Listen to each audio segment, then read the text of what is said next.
Stop fixing proper name like this.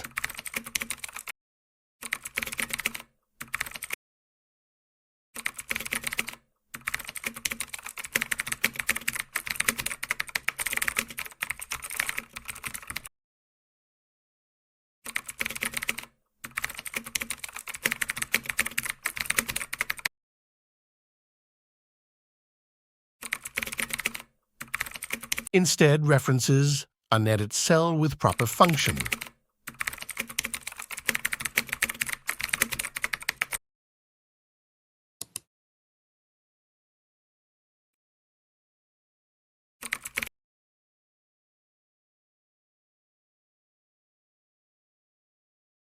Double-click to copy the formula down.